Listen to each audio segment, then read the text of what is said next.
Hey guys, how y'all doing? It's me, Johnny, once again back with a Sorare video, and I cannot believe that I'm in this spot again. Last week, just last game week actually, not even last week, we have gotten ourselves an 8th position in All-Star Rare Pro, thanks to the gods that Slovik and Morishiga turned out to be, but also at the same time, thanks to Tsunemoto, Vito Ferreira, and Dembele getting scores above 90. It was the perfect game week, and I thought to myself, this is never happening again. Well, I was wrong. I was so wrong. Game week 263, straight after 473 points, 23 points more than we got in the last game week, and that is now thanks to, again, the absolute monsters that Slovik and Morishiga turned out to be. I said that this game week I expect Morishiga to get more points and Slovik to possibly not have a clean sheet and get myself at least like 60 points, but the guy has gotten another clean sheet, has had a double save that was worthy of mentioning, and then Marseille finally delivered. Yes, Olympique Marseille finally has stepped up to deliver. All the pain that this team has caused me, it has now gone the right way. Dimitri Payet getting me 2 goals. William Saliba getting a clean not a clean sheet, but an insane all-round score of 72 with the 10% bonus right here. Up to 78.5, actually 9% bonus, but still amazing. Moussa Dembele, man, he could have made the difference. Now, he scored a goal, which I was very happy with, but he missed 3 big chances. Why am I mentioning that? Well, I am mentioning it, my friends, because if we take a look at the leaderboards in Game Week 263 and we go to All-Star Rare Pro, just yesterday night, I was overtaken by 1.7 points by Rivaldo right here. His Gabriel Avalos has gotten 2 decisives in that game and overtook me. As Jules Koundé also yesterday got 69.1 points in a loss, not a loss, in a win against Levante. I believe it ended 2-1 if I'm not mistaken. It was sad. It was really sad. I was so looking forward to finishing second. I gotta be honest with you. I was already mentally like set on finishing second. Sorare data was saying based on L15 averages, I would be coming in second.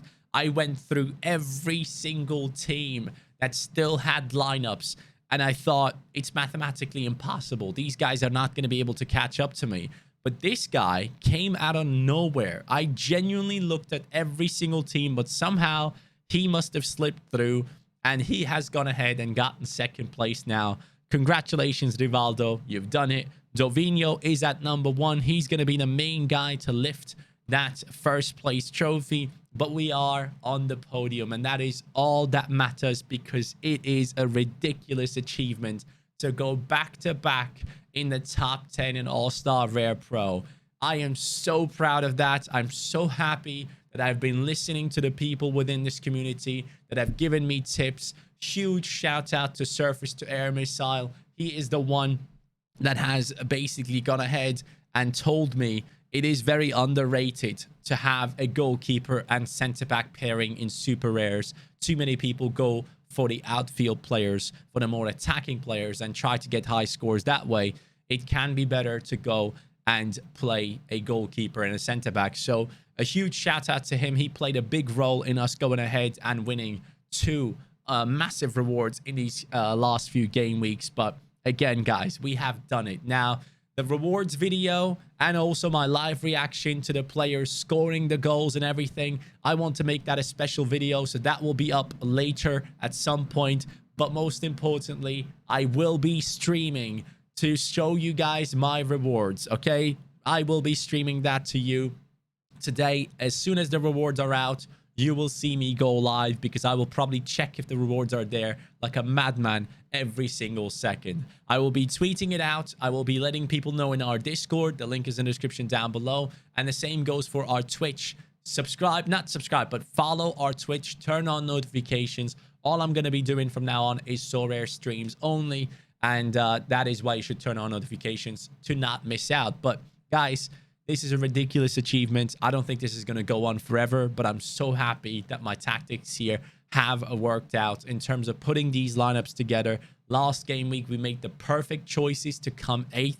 This game week, I gotta be honest, we didn't have many options. I only had Saliba, Payet, and Moussa Dembele, and they've really stepped up. If you look through this here, that is a common card. That is a player that we don't have anymore. Common card, and Mandanda obviously didn't play, so we didn't have any options, but still finished in 3rd place. An unbelievable, unbelievable achievement. Now, what does that give you? What does 3rd place give you? Now, let's go through it together. In the prize pool, All-Star Rare Pro, 3rd place gives you 555 euros worth of ETH, 0.2 ETH, which is basically 10 times the threshold for 250 points. So that is huge.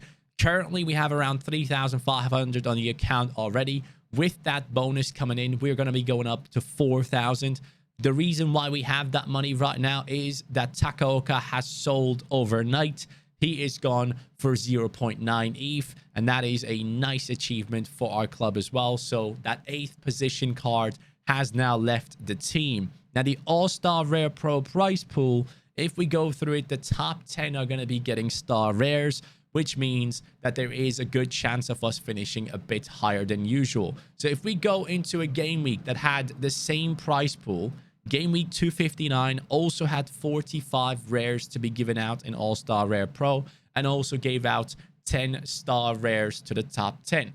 Now, what happened in that game week? We had the likes of Kimmich being given away as one of the top 2 players. If we go into the prize pool right here, let's go there. Game week 259. There we go. So game week 259, All-Star Rare Pro. Let's look at the prize pool of that week. So Kimmich was actually number 1 on the list in that game week. So whoever got first there got a massive reward. He got the top player he could have gotten. Then after that, Leroy Sané. Now for that, you have to scroll down a bit actually. And Leroy Sané is number 13 on the list, which is a bit weird because number 3 got Marquinhos, who was right below him. So that is a very interesting thing to look out for. But now, this game week, if we go to it, game week 261, let's move over here. And let me show you the prize pool for it. So game week 262 is done. Yeah, 261, that's the one that I wanted to look at. No, sorry, 263. I'm being stupid. 263, All-Star Rare Pro. Again, same prize pool, but obviously different players within the prize pool now. Haaland is in there, right? That's exciting. So first place will probably get one of Haaland, Kimmich, or Vlahovic, I would say. I don't expect Courtois to be given out to first place. So whoever got first place, which was actually the main man, Dovinho, he's going to get a massive reward worth at least 8,000. I think Vlahovic goes for 8K. Kimmich goes for like 14. Haaland goes for like 17 to 20, which is unreal. Now, what I have to hope for is that second place gets one of these players right here, ideally, because that leaves me with the chance to get someone within this list as well. So if second place could get himself a Courtois, that then maybe puts me into a spot where I could be getting someone like a Neymar, a Thomas Müller, a Mike Maignan. I'm specifically looking at those where there's more left than the other ones.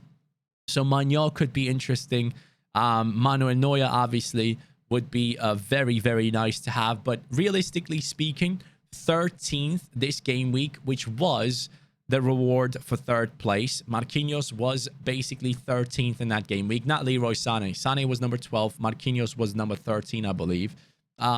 If we go down to number 13, that is Marc-Andre ter Stegen. So if we base it off of that game week, we would be getting ourselves a ter Stegen, who is a huge goalkeeper, Barcelona goalkeeper. Lots of faith in that team in the upcoming season, personally. And I feel like Barcelona is only going to be stronger. So that would be a huge player to have. Schlotterbeck, under 23 god this season, could get a big move to a team. But if I would get him, I personally would probably cash in on him, because I feel like he's not going to be able to replicate those scores in the next season. At least that's how I feel like, because I don't know where he goes. I don't think Bayern Munich picks him up. And then if Dortmund picks him up, which is the rumor, I don't know if his scores will be that good. I feel like Dortmund needs an amazing defensive midfielder to sort out their defense. And Witsel is going. And Dahoud is a good player, but he isn't world class. So Schlotterbeck, if I was to get him, I would probably sell him on. Manuel Neuer, I would keep a hold of forever and ever. I'm a Bayern fan. I love Manuel Neuer. He's a huge player. And for Champion Europe, that could be a huge goalkeeper to have. Leroy Sané is one that I, at the moment, would like to avoid because his value is down. His L5 hasn't been too great. He has been rotated in and out of the squad, so there's a little bit of uncertainty there. Marquinhos, I would take. I would be very happy with him as a PSG defender. I believe he's the captain of PSG as well, so I'd like to have him. Now, personally, from this page, Upamecano would be the one that I would like to have the most because I feel like Upamecano is going to be massive for Bayern Munich next season as well, and already is this season. Going down the list, Livakovic is an unreal goalkeeper in terms of scores, one of the best on Sorare right now, so would not mind that. He has 12 items left, so there's a good chance that someone picks him up this game week. Coman has been incredible, as we know, this season, and somehow has avoided injuries a couple of times. Now, has had a DMP just now, which obviously impacts his price, so Coman, even though I'm a Bayern fan, I would like to avoid. Musiala, though, on the other hand, I would be pretty happy with. That would be quite a nice one to have. Musiala is a beast of a player, extremely talented. And even though his price is down right now, I would like to hold on to him as a first owner. But other than that, going down the list, Sutalo would be great. I would be very happy with him. Van Aken or Ousmane Dembele. Those are some of the players that I would personally be extremely satisfied with. But we have to hope that first place and second place finish somewhere high so that we can finish high as well. That would be the dream. But guys, that is basically the game week that I talked about done. Now let's go over to this current game week 264. And now I have issues and I need your help. So if we go into our lineup builder, there are a couple of options we can go after here. I only have 2 teams that I can put out. That is, first of all, a big issue, right? But the main team, the All-Star Rare team, could be this right here. Because of the matchups, I feel very comfortable with this one. So Crepo, first against 12th. Cincinnati have had some decent scores this season. I believe Brandon Vasquez has been scoring lots of goals for them. So that could be a non-clean sheet, but I can still see Crepo do well and even pick up that clean sheet, which makes all the difference from what I've seen so far with my experience with Slovic, especially now. William Saliba is always capable of getting a 70 even without a clean sheet. Against Stade, I feel confident about that one.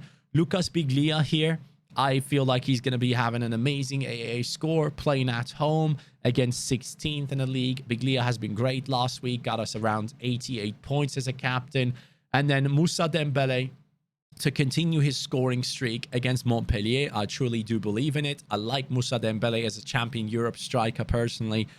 He just needs to get a little bit more consistent. He is still quite young and is seeming to be a quality finisher, so I can see him being important to us in the future. Was a very good pickup. And then Dimitri Payet, obviously always capable of getting decisives, would be the captain for this team.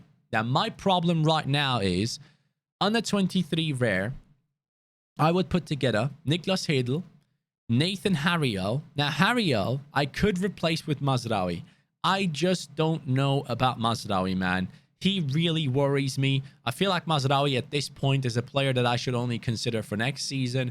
But Ajax just lost against PSV in a cup final. I would love to know from you guys in the comments down below before the game week begins.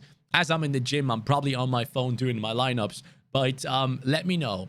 Do I put in Mazraoui over Harriel? Harriel has an L5 of 68. They are playing at home. Montreal is known for scoring a bunch of goals lately. But Harriel at home, I feel like that is the better matchup. I just don't trust Mazraoui. I gotta be honest. He has been rotated in and out of the squad for a few too many times and constantly gets injured. And that is extremely annoying. So I kind of wanted to play it safe and go for Harriel here.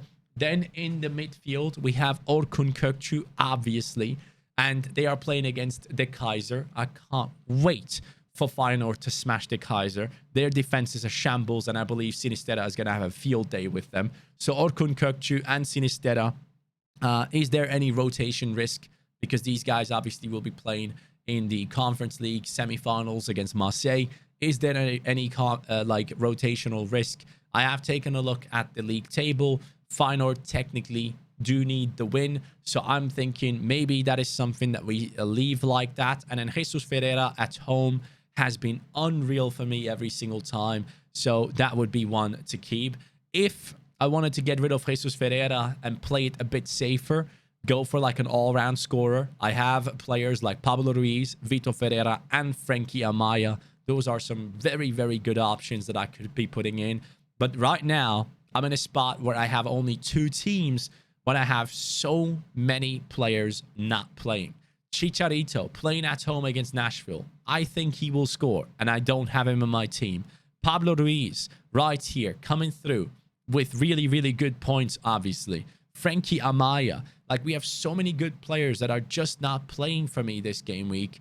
And that just, you know, it's one of those cases where I'm just going to go based on form. Lyon playing at home. Chicharito is a quality player. I like him a lot, but I feel like Dembele will have a field day again. And putting players like a Pablo Ruiz, like a Vitor Ferreira and Frankie Amaya in no lineups hurts me. Mazraoui as well. I got to be honest. Like, the thing that I like here, though, is I'm mostly focused on players that play at home or have really good matchups. And in this case, Vitor Ferreira plays away from home. Braga is no easy matchup. Frankie Amaya playing against Orlando, who are just above them in the league table. That is, again, not an easy matchup. Pablo Ruiz, 23% odds going Salt Lake's way, especially after the 6-0 loss. Who knows what the state of Pablo Ruiz and his team will be. Mazraoui, injuries. No idea if he plays or not. No news on it. I don't know if I put together those players into a team. And then Chicharito is genuinely the only one where I'm like, man, he's going to score. I'm not using him. That kind of sucks, you know. It really does. But All-Star Rare Pro, I cannot put a team together because of my Asian players not playing. I mean, just for the jokes, I guess I can go ahead and put in Mandanda. I can put in Pablo Ruiz as a training team, right? Pablo Ruiz. Then we'll go with Chicharito, and then we'll go with Vitor Ferreira on this one. I will be putting this team into All-Star Rare Pro, but I know for a fact that Mandanda is probably not playing. Paul Lopez has once again overtaken that goalkeeping position. So if we go into here, into the game week, you can see that I have gone for those teams. All-Star, Crepeau, Saliba, Biglia, Dembele, Payet. On the 23, we have gone for Hedel, Harriel, Kirkchu, Sinisterra, and Jesus Ferreira. I know it is 2 forwards, but I'm very much thinking that Jesus Ferreira will get another decisive in that game. At home, he's just too good. And then for the All-Star Rare Pro, we'll just put together the team that I just mentioned. So let's go for it. Pablo Ruiz, Javier Hernandez, and Vitor Ferreira. If they play well, anything is possible. That is something that we have to keep in mind. I'll go for Vitor Ferreira. If Mandanda plays, again, we could get like a tier 2 rare, possibly, but I just don't know if Mandanda plays. Last time before the Conference League games, Sampaoli played Mandanda to warm him up for the Conference League game. So I'm kind of hoping that happens again, especially considering that Marseille had once again conceded 2 goals. So maybe there is a chance of Mandanda coming back into the lineup. And if there is, I'd rather have him in a punty team rather than putting him into one of my stronger lineups. So those are the 3 lineups that we have now. All-Star Rare team, that's the one. All-Star Rare Pro, no super rares involved, so no chance of high rewards this week there. If all of them play, maybe we get ourselves a tier 2 rare. And then under 23, we are in there to basically try and do our best and score very high. And we'll see how that goes. Guys, those are my lineups. Rewards coming up later on today. Make sure to follow me on Twitch. Description down below. Turn on notifications. I will be live as soon as the rewards are out. We only have 2 hours left to go ahead and do our lineups. And I should mention, your boy is also first on Sorare Mega from what I've seen so far. If nothing changed overnight, we can go into it. Are we still first? We are first. Yes. So we do get 3rd in All-Star Rare Pro, and we get ourselves first in the Sorare Mega League, which is huge because that gives us another card on top of it. a limited item that could be worth anything. We'll see how it goes. I'm excited to see what's going to happen there, but we have finished first in Sorare Mega as well. I believe that reward comes in way later though, so I'll probably be able to showcase to you guys what that was about by the time the next game week begins. But anyways, I'm extremely happy with how things are going, and with the win of the reward today, it looks like we will be leveling off the losses that we have made so far. I had invested 40k. I lost a lot of value in my European players, and my gallery valuation went down to 35k. So depending on what reward we get today, we could be working our way back up to 40k, and that would be us level, making up for the value loss of the European players in our gallery. And by the time the European season comes back up again, we go back up in value, and our teams are looking great. Thank you guys so much for watching. I appreciate you guys so much. You are the best, and I will catch you next time. Take care. Let me know if you have any DMP worries about my teams down here as well. And yeah, take care. Peace.